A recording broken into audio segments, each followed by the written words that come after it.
ਆ ਜਿਹੜੇ ਮੇਨਾ ਦੇ ਬੋਲਟ ਹੈ ਨਾ, ਮੇਨਾ ਦੇ ਬੋਲਟ ਵੀ ਤੁਹਾਨੂੰ ਦਿਖਾਵਾ।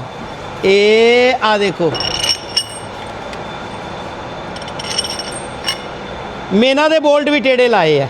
ਥੱਲੋਂ ਫੇਸ ਸਿੱਧਾ ਹੈ, ਫੇਸ ਸਿੱਧਾ ਹੈ, ਲੇਕਿਨ ਬੋਲਟ ਜਿਹੜੇ ਆ ਟੇੜੇ ਲਾ ਦਿੱਤੇ ਆ। ਆ ਦੇਖੋ, ਮੇਨਾਂ ਨੂੰ 4-4 ਬੋਲਟ ਲੱਗੇ ਨੇ, 4-4 ਰਾੜਾਂ ਨੂੰ ਵੀ 4-4 ਹੈ, ਸਹੀ, ਤਾਂ ਕਿ ਕਾਬਲੇ ਜਿਹੜੇ ਆ ਚੂੜੀ ਖਿੱਚੀ ਨਾ ਜਾਏ।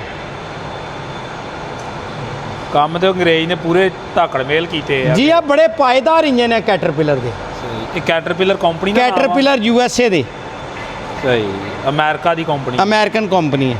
ਸਹੀ। ਇਹ ਕਿੰਨੇ ਸਿਲੰਡਰ ਇੰਜਨ ਜੇ? ਆ 12 ਸਿਲੰਡਰ। ਸਹੀ, 1 ਮੈਗਾਵਾਟ ਦਾ ਇੰਜਨ ਆ। ਹਾਂ ਜੀ, 1 ਮੈਗਾਵਾਟ ਚ ਵੀ ਆਏ ਆ, ਉਸ ਤੋਂ ਛੋਟੇ ਵੀ ਆਏ ਆ। ਕ੍ਰੈਂਕ ਕਿਹੜੀ ਆਈ ਜੇ ਨਾਲ? ਕ੍ਰੈਂਕਰੀ ਉਹ ਬਾਹਰ ਪਈ ਹੋਈ ਆ, ਉਹ ਦਿਖਾਣੇ ਹੁਣ ਤਾਂ। ਸਹੀ। ਤੇ ਨਦੀਮ ਸਾਹਿਬ ਆ ਕ੍ਰੈਂਕ ਕਾਦੀ ਆ ਗਈ ਹੈ? ਆ ਕ੍ਰੈਂਕ ਇੱਕ ਕੰਪਰੈਸਰ ਦੀ ਆਈ ਹੈ ਜੀ, ਆ ਚੈੱਕ ਕਰਨੀ ਹੈ ਕੀ ਕੀ ਇਹ ਵੀ 6 ਸਿਲੰਡਰ ਹੀ ਆ? ਨਹੀਂ, ਆ 3 ਸਿਲੰਡਰ। ਇਹ ਹੋਰ ਹੀ ਅਜੀਬ ਜੇ ਤਰੀਕੇ ਦੀ ਆ।